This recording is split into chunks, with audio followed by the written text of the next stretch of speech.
당신은 하나님의 걸작품입니다.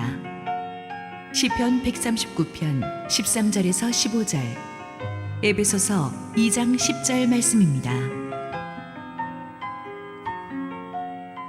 주께서 내 내장을 지으시며 나의 모태에서 나를 만드셨나이다.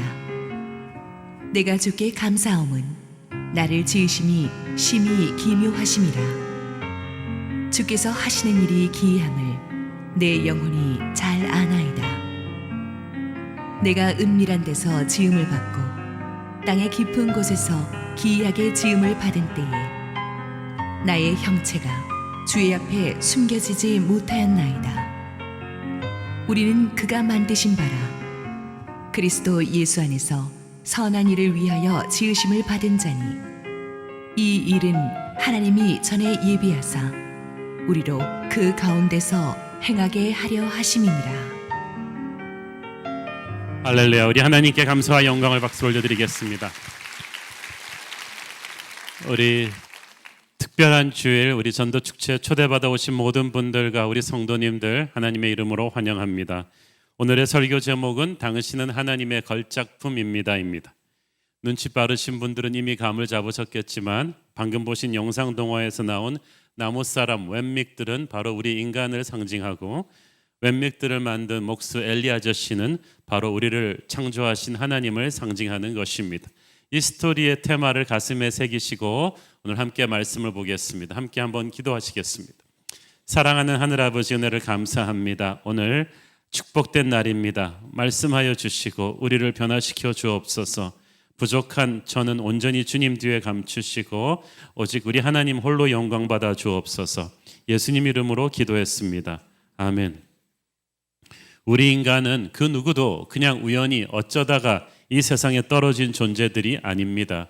이 보잘것없는 컵 하나도 분명히 목적을 가지고 만든 메이커, 창조주가 있습니다. 그런데 우리 같은 이렇게 정교한 인간이 만드신 창조주가 없겠습니까? 같은 물건이라도 누가 만들었는가에 따라서 하늘과 땅 차이가 나죠. 루브르 박물관에 가보면은 일주일 내내 돌아다녀도 다 볼 수 없는 세계적인 예술품들이 참 많이 있습니다. 보통 사람들은 가치를 잘 모르니까 그냥 무감각하게 쑥 지나가는데, 안내인이 갑자기 이거 레오나르도 다빈치 작품입니다. 그러면 전부 다 멈춰섭니다. 왜냐하면 우리 한국 사람들은 생각에 모나리자밖에 다빈치 작품이 없는 줄 알다가 갑자기 평범한 작품 같은데 이거 다빈치 작품입니다. 그러면 전부 멈춰서서 한 번 더 보게 돼요. 뭔가 특별한 걸 잘 모르겠지만 다빈치 작품인데 뭔가 다르겠지라고 보는 거예요. 세계적인 대가가 만들었기 때문입니다. 우리를 만나신 하나님은 다빈치보다 몇백만 배도 훌륭하신 분이시죠. 우주의 별들을 뿌리시고 이 아름다운 천지만물을 창조하신 분이십니다.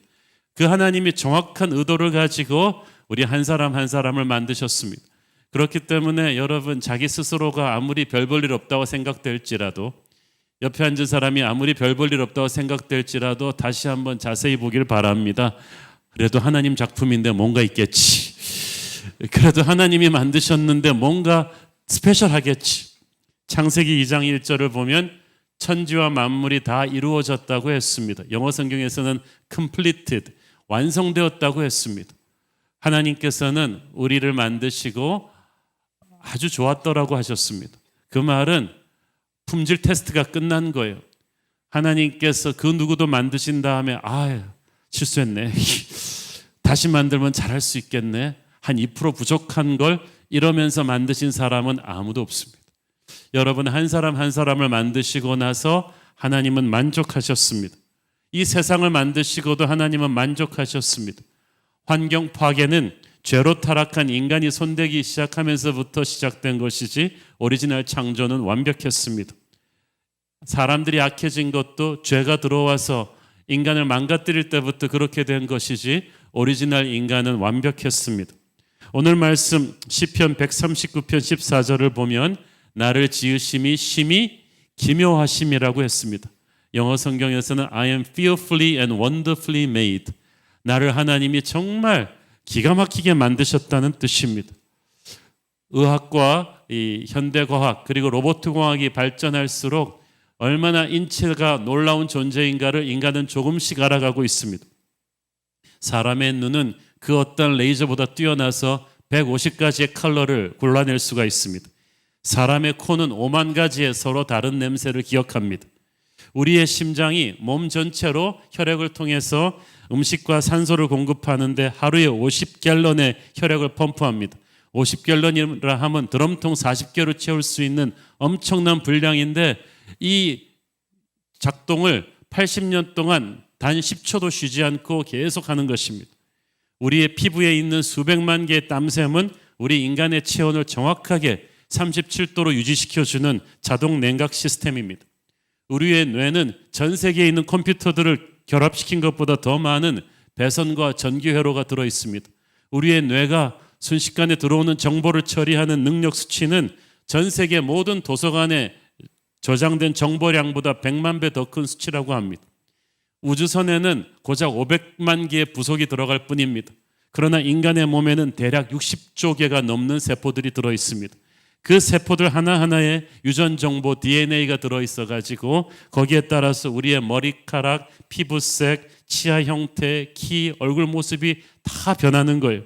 그래서 비슷한 사람들은 많아도 똑같은 사람은 없습니다.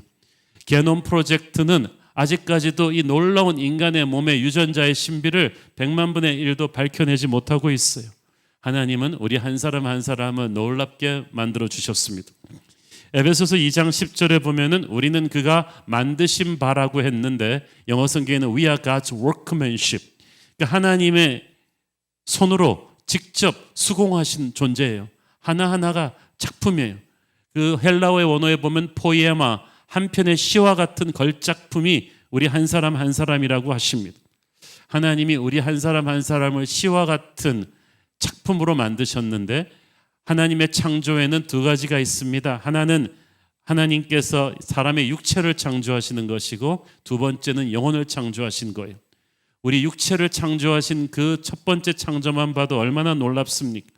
우리가 뱃속에 있을 때부터 하나님께서는 우리 각 사람의 인생 속으로 독특한 재능과 은사를 주셨습니다. 그래서 보면은 딱 자기 하는 일에 맞도록 정확하게 만들어 주셨어요. 배우들을 보면 전부 다 이 스크린에 쫙 들어가게끔 작으면서도 그냥 올목졸목하게 쫙 만들었어요. 저 같은 사람은 얼굴 크기가 스크린을 다 채우기 때문에 그거 하면 안 되죠. 운동선수들을 보면은 그 스포츠에 딱 맞는 뛰어난 육체를 가졌고 음악가들은 이 절대 음감을 가지고 놀라운 연주 실력을 보여줍니다. 그런데 오늘날의 교육이 그걸 역행하고 있어요. 너무나 획일적이에요. 사람들을 전부 다 제품으로 대하려고 해요. 그러니까 전부 다 공무원 시험만 봐요. 전부 다 명문대를 가려 하고 전부 다 변호사, 의사가 되고 대기업에 가려고 합니다. 공장에서 제품 찍어내듯이 규격화된 인생을 만들려고 합니다. 그걸 하지 않으면 루저라고 낙인 찍습니다. 그러나 하나님은 우리를 규격화된 제품이 아니라 각자의 개성이 있는 작품으로 만드셨습니다. 그러므로 세상의 규격화된 기준을 통과했다고 성공한 인생이고 통과하지 못했다고 실패한 인생이라고 감히 그 누구도 말해서는 안 되는 것입니다. 하나님이 각 사람에게 다른 재능을 주셨듯이 그 사람에게 다른 인생의 길을 주셨습니다. 그러므로 우리가 절대 해서는 안 되는 것이 자꾸 자기와 남을 비교하면서 스스로를 평가절하하거나 우월해지는 것입니다. 그러면 인생이 불행해지죠. 디즈니 만화 영화 백설공주에 나오는 이 계모의 비극이 무엇입니까? 그것은 자기 자신을 하나님의 눈으로 있는 그대로 사랑하지 못한 거예요. 그러니까 자기도 인생이 불행하고 남도 불행해요. 생각해 보세요. 그때 백설공주는 한참 피어오르는 나이 15살입니다. 이 계모는 추측건데 한 40대 초반? 우리 교회 40대 초반의 여자 집사님들 보면은 참 아름다우세요. 그냥 20살 깎아가지고 15살짜리 애들하고 비교만 안 하시면 돼요. 스킨의 품질을 그냥 따라갈 수가 없어요. 그냥 그걸 인정을 하셔야 되는데 하필이면 그 아침마다 성경 보면서 하루를 시작하지 않고 모닝커피 하면서 항상 거울한테 물어봐요. 거울아 누가 제일 예쁘냐? 이 아줌마는 그렇게 질문하면 안 되고요. 이렇게 질문을 해야 돼요. 거울아 40대 이상의 여자들 가운데서 그래도 내가 괜찮지 않냐 이렇게 물어야 되는데 굳이 거울아 불특정 다수 전부 다 올려갖고 누가 예쁘냐 그러니까 할 수 없이 거울도 아침마다 백설공주요 그러면 얘기를 하면은 이 아줌마는 깍 하면서 하루를 시작하니까 이 얼마나 자기가 불행한 인생이에요. 예수님께서는 네 이웃을 내 몸과 같이 사랑하라고 하셨어요. 그 말은 자기 자신을 건강하게 하나님의 눈으로 보고 사랑해야 이웃도 사랑할 수 있다는 거예요. 여러분 자존감이 낮은 사람 결혼하잖아요. 결혼 생활이 행복하지를 못해요. 자기 자신을 건강하게 사랑하지 못하는데 어떻게 남편을 아내를 사랑해요? 자기 자신을 건강하게 하나님의 눈으로 받아들일 수 없는 사람이 자식을 키우잖아요. 부모 사랑이 굉장히 병들어요. 자식을 어떤 기준으로 끌어맞추려고 해요. 그러니까 부모 자식 간의 관계가 깨지는 거예요. 모든 인생의 관계는 우리가 하나님의 눈으로 스스로를 사랑할 수 있을 때 거기서부터 시작하는 것입니다. 그런데 우리는 끊임없이 서로를 비교하죠. 60년대 유명한 흑인 운동가 말콤 X가 이런 말을 했어요. 우리 흑인들이 진짜 백인들의 차별로부터 자유하려면 우리 흑인들 스스로 이제 그만 백인들을 부러워해야 된다. 이 흑인들이 백인들의 인종차별을 뭐라 그러면서도 뒤로는 은근히 백인같이 되고 싶어하는 게 있다는 거예요. 그래서 어떤 흑인은 가서 막 이렇게 검은 피부에 흰 파우더를 발라대는 사람이 있는가 하면 흑인 억양을 버리고 백인식으로 말하고 행동하고 노래하려는 사람들이 많다는 거예요. 그 가련한 몸부림을 그만두고 흑인들이 어깨를 펴고 검다는 것 그 자체로 아름답다라고 할 수 있을 때 진짜 우리는 백인들로부터 해방될 수 있다는 거예요. 전곡을 찌른 말 아니겠습니까? 우리보다 공부 잘하는 사람, 운동 잘하는 사람, 부모 잘 만난 사람, 돈 잘 버는 사람, 명품 가지고 있는 사람을 겉으로는 막 욕하지만 뒤로는 부러워해요. 그렇게 되고 싶어요. 제가 참 이해 안 되는 분들이 겉으로는 그렇게 반미데모 하다가 또 미국 대사관 앞에 가서 비자 받겠다고 줄 서는 분들 보면은 참 우리가 그래요. 겉으로는 그렇게 욕하고 막 비판하지만 뒤로는 은근히 그들처럼 되고 싶어 하는 게 있는 거예요. 그래서 부러우면 지는 거예요. 우리는 공장에서 찍어낸 제품이 아닙니다. 우리는 하나님이 만드신 작품입니다. 제품은 획일적이지만 작품은 독창적인 거예요. 그래서 작품은 비교할 수가 없어요. 그래서 여러분이 옆에 사람과의 인생과 자기의 인생을 비교하면 안 되는 거예요. 작품의 의도가 달라요.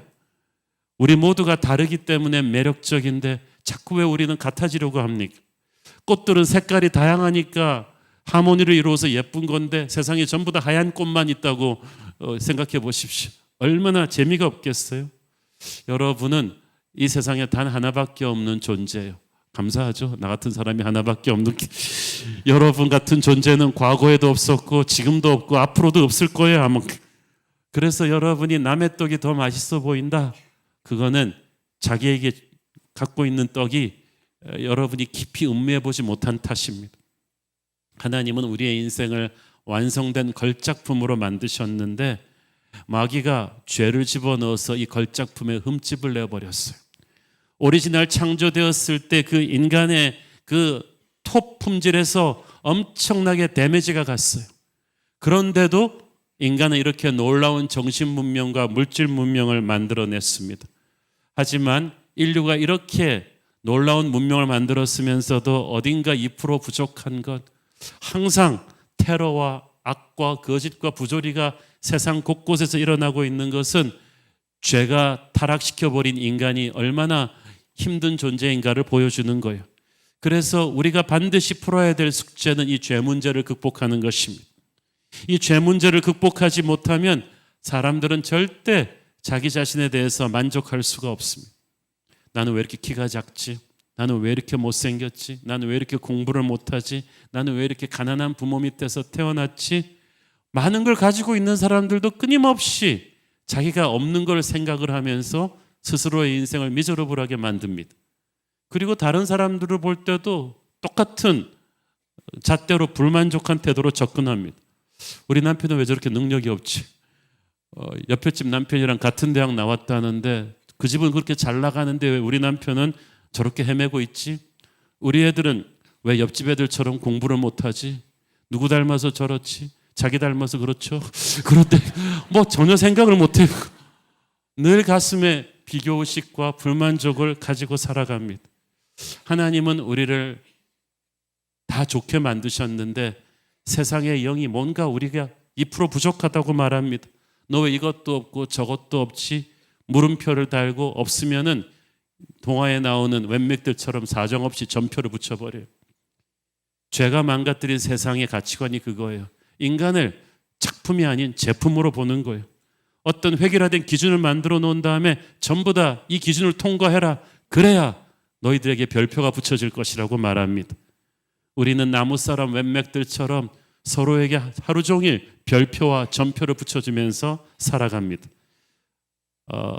넌 뭔가 부족해, 넌 뭔가 잘못하고 있어 라면서 상대의 기를 죽이고, 또 한편으로는 너 잘났어 그러면서 별표를 붙이면서 뒤에 가서는 욕하고, 그래서 우리는 하루 종일 나의 별표와 점표를 세고 이웃들의 별표와 점표를 세면서 늘 스트레스 받는 거예요. 그래서 열등감 환자 아니면 우월감 환자들이 다 가득한 거예요.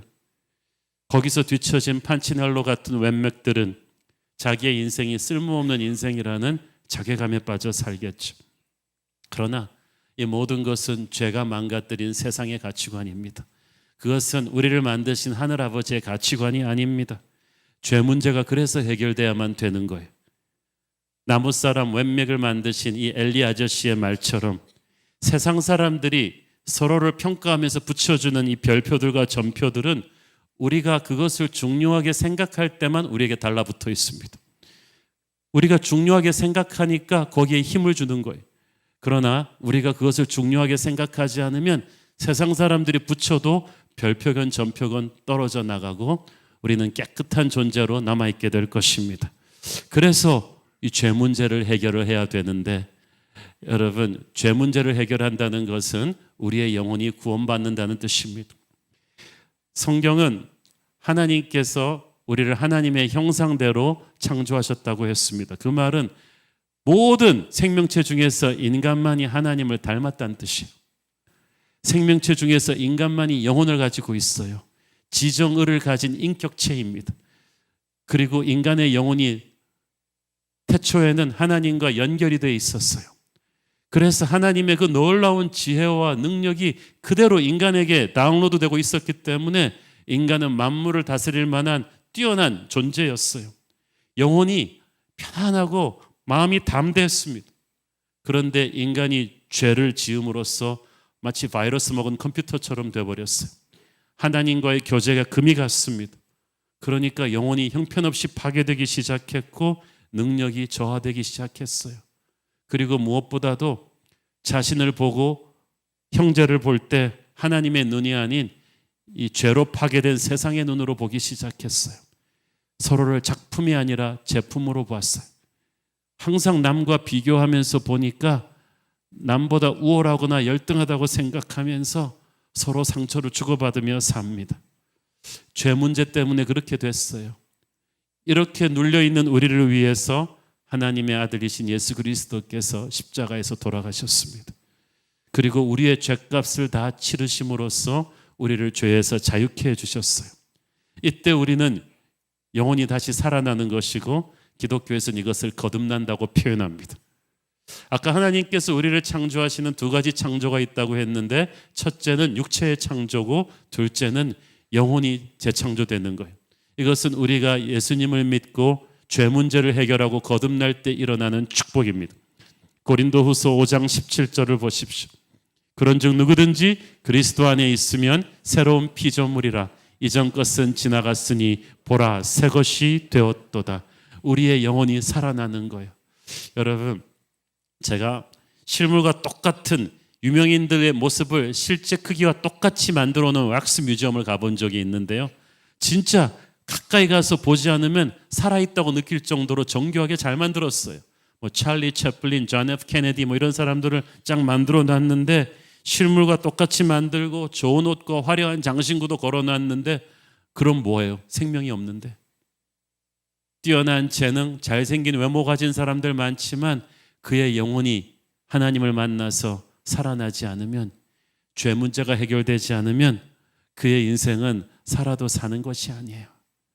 하나님께서 여러분의 죄 문제를 해결하고 여러분의 영혼을 구원하기 위해서 여러분을 선택하셨습니다. 여러분이 여기에 와 있는 거 우연이 아니에요. 하나님이 여러분을 구원하기로 선택했기 때문에 교회에 와 계신 것입니다. 선택은 얼마나 놀라운 축복입니까? 오래전에 제가 선물이라는 드라마를 본 적이 있습니다. 이 어떤 남자가 치킨집 사장님이에요. 근데 고아원 출신이에요.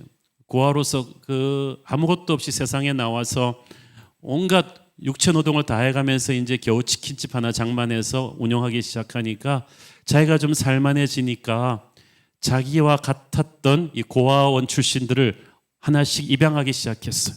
그래서 제 기억에 한 5명 넘게 고아원에서 고아들 입양해서 자기 아이로 키우는 거예요. 그렇게 키우는 아이들 중에서 이 막내 남자의 꼬마가 있었는데 얘가 유치원 가서 놀림을 받았어요. 친구들이 놀렸습니다. 야, 니네 아버지 고아원에서 너 데리고 왔다면서 얼라리 껄라리 그러면서 아이를 놀린 거예요. 그랬더니 애가 속이 상해가지고 집에 와서 아버지한테 이 얘기를 하면서 엉엉 울었습니다.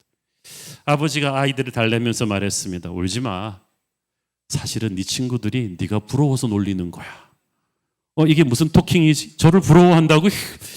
아이가 어이가 없는 표정으로 울음을 그치고 아버지를 바라보았어요. 그랬더니 아버지가 설명했습니다. 그래, 왜냐하면 너는 선택된 아이이기 때문이야. 고아원에 수많은 아이들이 있었는데 예쁘고 잘생기고 똑똑하고 운동 잘하는 아이들이 많았는데 아빠가 너를 선택한 거야. 네가 좋아서 너하고 평생 같이 살고 싶어서 너를 선택해서 내 아들로 삼았어. 근데 지금 너를 놀려대는 네 친구 애들 있잖아. 자기 부모한테 태어난 애들. 걔들은 선택된 게 아니야. 그냥 태어난 거지. 걔들 부모들이 걔들이 선택했겠니? 그냥 걸린 거지. 그렇지만 넌 달라. 넌 내가 좋아서 수많은 애들 중에서 내 아들로 삼겠다고 선택해서 데려오니까 네 친구들이 너를 부러워서 그러는 거야. 말도 안 되는 논리 같은데 아버지의 이 말은 아이한테 깊은 이상한 감동을 줬어요. 여러분이 여기에 있는 것은 우연이 아니에요. 하나님께서 여러분을 구원하기로 선택하신 거예요. 이거는 하버드 대학교에 선택되는 것보다 더 위대한 선택이에요. 연인들이 서로의 사랑을 확인하고자 할 때 자기 나 위해 뭘 해줄 수 있어? 대가를 얼마나 치를 수 있는가에 따라서 사랑의 깊이를 보겠다는 것인데 하나님께서는 우리를 위해서 자기의 아들의 생명을 내놓으셨습니다.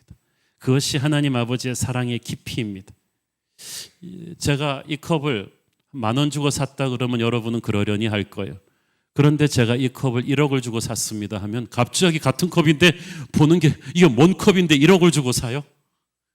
여러분, 자기가 하찮은 존재라고 생각합니까?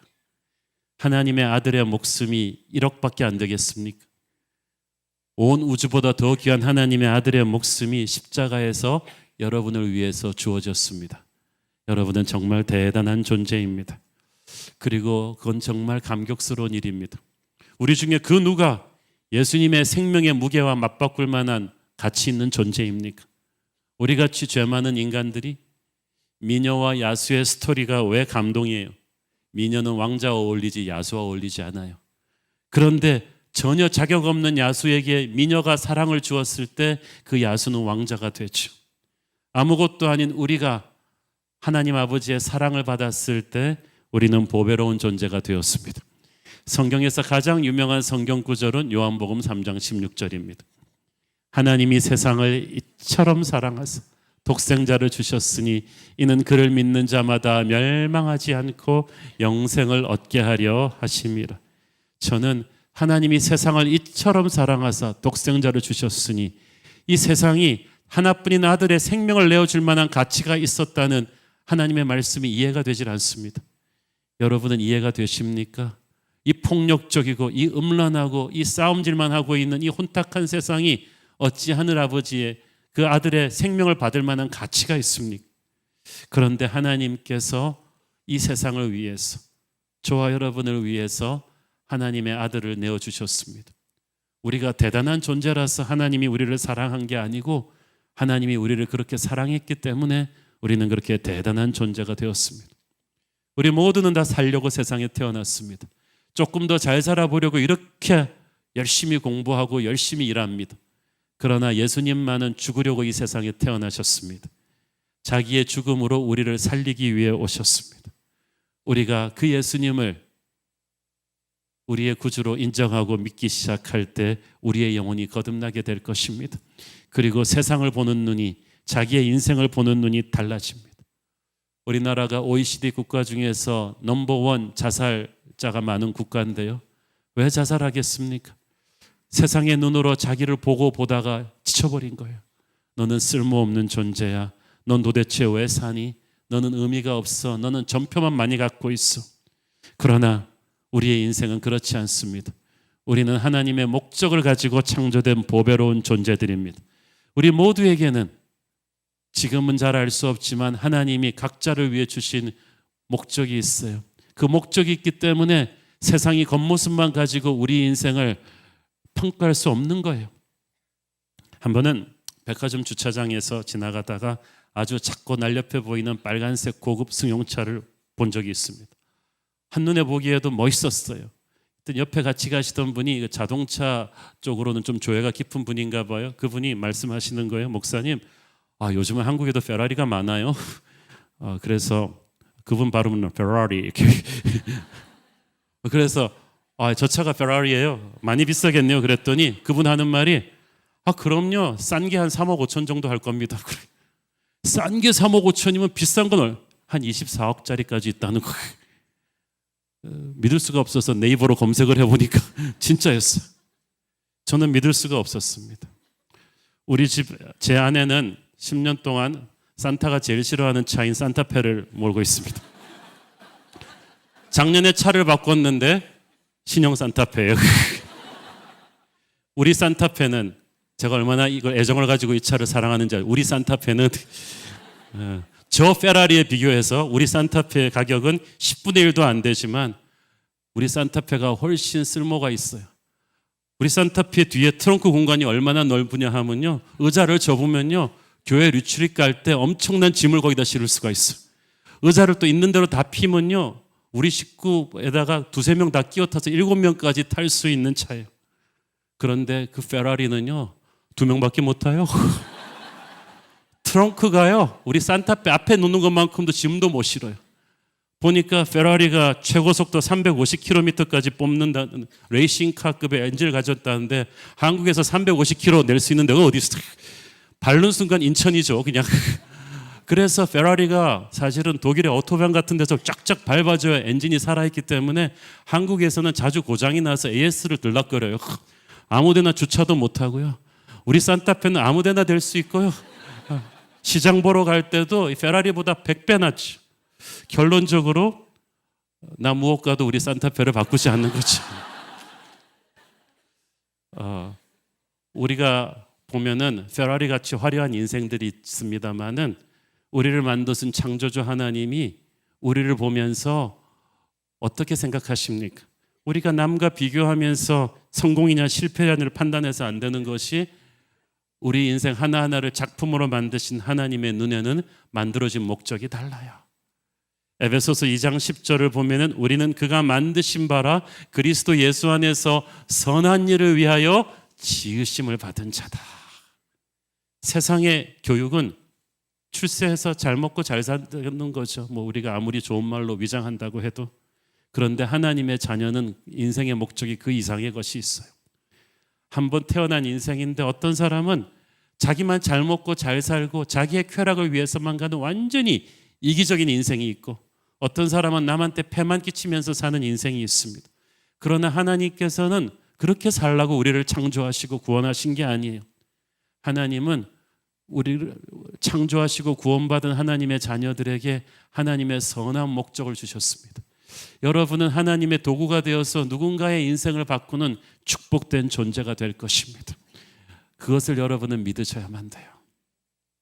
오래전에 중남미 푸에르토리코라는 나라의 슬럼가에서 10명이 넘는 형제들이 있는 그런 가난한 집안이 있었어요. 가난하기도 했지만 그 부모가 완전히 미신 주술과 무당에 심취한 사람으로서 닭의 목을 자르고 이래가지고 동물 제사도 드리고 어릴 때부터 너무 막 귀신한테 예배하는 그런 집안이었어요. 여기서 태어난 아들 중에 하나가 니끼라는 아이였는데 이 니끼가 3살 되었을 때 이 엄마는 너는 사탄의 자식이야, 너는 마귀 새끼야 그러면서 이 아이를 귀신의 자식이라고 선포해버렸어요. 니끼가 8살이 되었을 때 엄마가 얘를 집에서 쫓아냈습니다. 엄마는 너를 사랑하지도 않아, 엄마는 너를 위해 울지도 않을 거야 그러면서 이 어린 꼬마를 집에서 쫓아냈어요. 니끼가 얼마나 상처와 증오심이 끓었겠습니까? 15살의 나이에 형과 함께 니끼는 미국 뉴욕으로 왔습니다.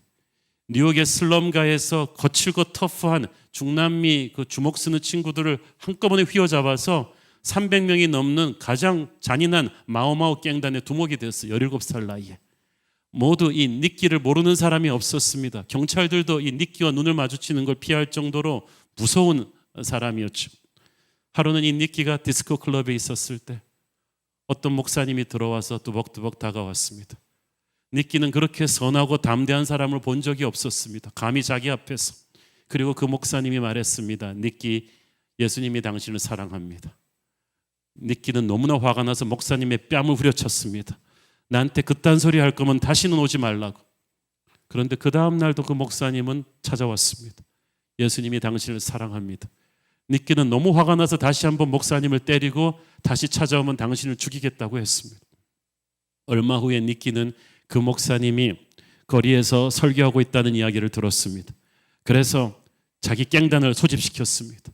자기도 권총을 가슴에 품고 갔습니다. 그 목사를 자기가 죽여버리겠다고. 그런데 가서 그 목사님의 설교를 듣는데 그 목사님이 한 말이 니끼의 가슴에 쿵 하고 와닿았습니다. 당신은 하나님의 걸작품이고 하나님이 당신을 사랑하고 당신은 하나님의 자녀가 될 것입니다. 자기 엄마는 분명히 너는 마귀 새끼라고 했는데, 귀신의 자녀라고 했는데, 나는 너를 사랑하지 않는다고 엄마가 자기를 버리고 내쫓았는데, 쓰레기 같은 인생이라고 자기를 버렸는데 하나님이 자기를 사랑한다고 하고 자기는 귀신의 자녀가 아닌 하나님의 자녀라는 말을 듣는 순간에 니끼는 그 자리에서 울기 시작했습니다. 그리고 그는 그날 앞으로 걸어 나가서 예수님을 믿었습니다. 니끼가 믿고 나서 따르던 수십 명의 갱단이 같이 예수님을 믿고 그들과 전투하던 라이벌 갱단 두목까지 니끼는 다 예수 믿게 한 다음에 성경대학으로 갔습니다. 성경을 공부해서 그는 목사님이 되었습니다. 그리고 니끼 크루즈는 그때부터 지금은 81세가 되셨는데 지금까지 미국과 전 세계 수백만의 이 거리로 나온 거칠고 미움으로 가득 찬 청소년들과 청년들에게 복음을 전하는 하나님의 놀라운 선교사가 되었습니다. 그의 어머니는 그를 마귀의 자식이라고 저주했지만 하나님께서는 니끼의 인생을 향한 놀라운 계획을 갖고 계셨습니다. 세상이 여러분에게 붙여준 전표를 믿지 마십시오. 하나님은 여러분만이 할 수 있는 보배로운 사명을 위해서 여러분을 준비하셨어요. 우리가 애들 평가할 때 얘는 다 좋은데 저게 좀 부족하네, 쟤는 다 좋은데 이게 좀 부족하네, 둘이 반씩 좀 섞어놨으면 얼마나 좋았을까, 이런 말을 자주 합니다. 그건 여러분이 지금 창조주 하나님이 실수하셨다고 말하는 거예요. 그건 마치 돌고래한테 넌 다 좋은데 이렇게 하늘을 못 나네, 독수리한테는 넌 다 좋은데 수영을 못해, 그냥 둘이 반쯤 섞어놨으면 좋겠다고 말하는 것과 똑같은 거예요. 하나님은 각자 목적에 맞게 사람을 만드셨어요. 여러분은 제품이 아닙니다. 기계가 아닙니다. 비교할 수가 없어요. 우리는 당장 눈에 보이는 세상의 시각으로 우리 자신과 이웃들을 비교할 필요가 없습니다. 왜냐하면 우리는 우리 자신도 모르는 미래의 어떤 하나님의 아름다운 미션을 위해서 그렇게 만들어진 걸작품들입니다. 전 세계의 그 수많은 터프한 거칠고 반항적인 젊은이들에게 그렇게 효과적으로 복음을 전해서 그들을 하나님께로 돌아오게 할 수 있는 사람은 자기도 그런 거친 인생을 살았지만 하나님의 은혜로 태어난 니끼 크루즈였기 때문에 가능한 일이었습니다. 20세기 최대 전도자라는 빌리 그레함도 내가 결코 리치할 수 없는 사람들을 니끼 크루즈는 하나님께로 인도했다고 했습니다. 하나님께서는 그런 놀라운 계획이 여러분에게 있습니다. 세상에는 페라리처럼 화려한 사람들이 있어서 다른 이들의 이목을 끕니다.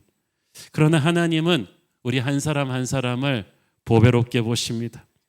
그러므로 세상 사람들이 여러분에게 붙여준 점표들과 별표들을 믿고 착각해서 우월해지거나 열등해지지 마세요.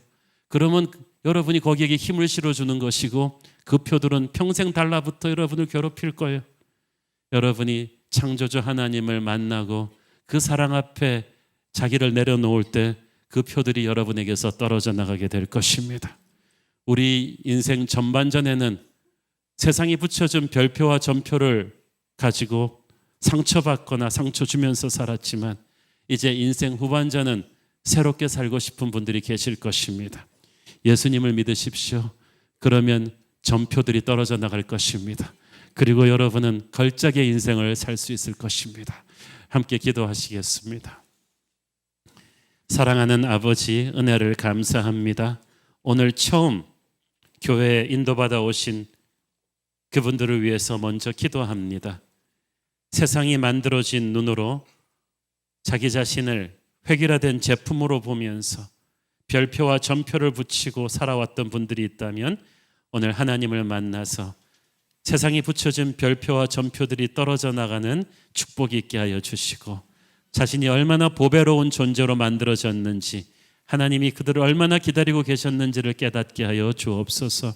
하나님을 믿었지만 세상의 눈으로 자신을 보면서 남과 비교하며 스스로를 평가절하했던 분들이 있다면 오늘 하나님의 눈으로 자신을 보고 자유하게 하여 주시옵소서. 예수님 이름으로 기도했습니다.